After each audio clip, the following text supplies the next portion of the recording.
My name is Father Dan Canberra, and I'm a Marian of the Immaculate Conception, the religious community that operates the National Shrine of the Divine Mercy here in Stockbridge, Massachusetts. And I'd like to speak to you today about one of the more unusual saints of the Church, St. Daniel the Stylite. I'm probably attracted to him first and foremost because we share the same first name. St. Daniel the Stylite lived basically in the 5th century, from around 409 to about 493.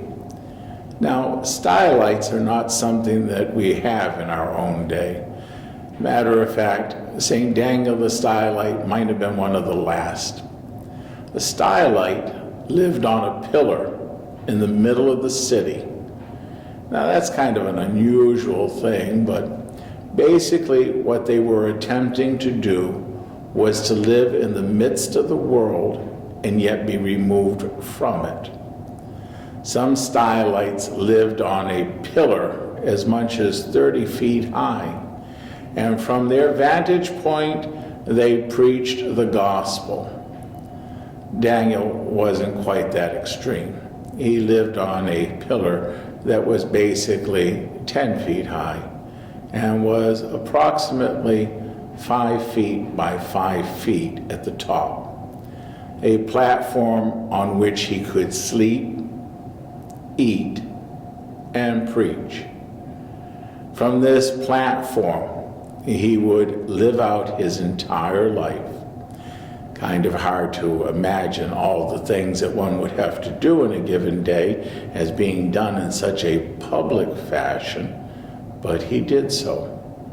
He did so because he desired to live in the midst of the world and be a spiritual benefit to the people around him.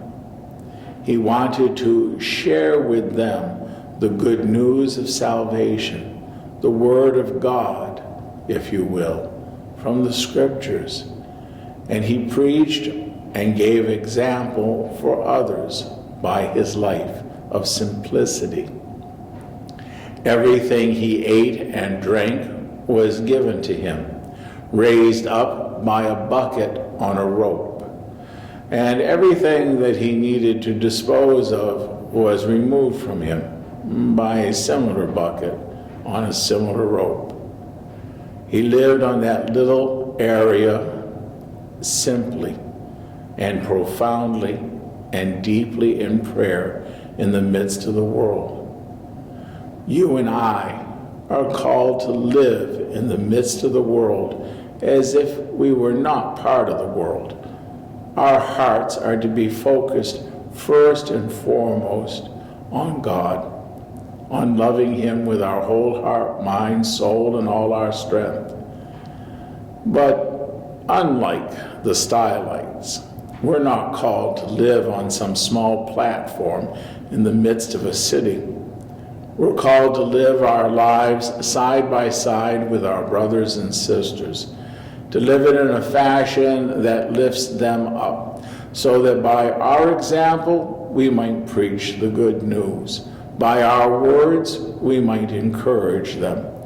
And by our very presence, be for them a source of confidence and a desire for holiness.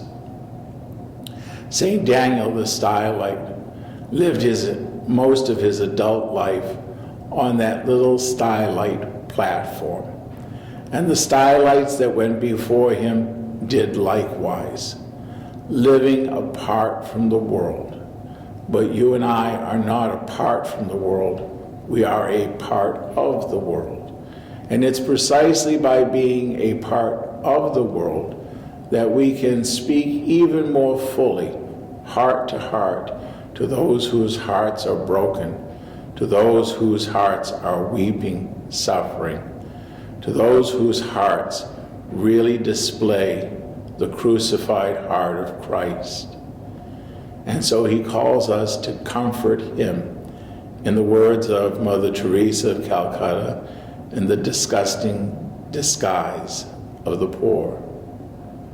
I hope that today you will look upon one of your brothers and sisters who is in the disguise of the poor and see Christ and love them, encourage them, and be a support to them, that God might bless you and bless all those whom you love.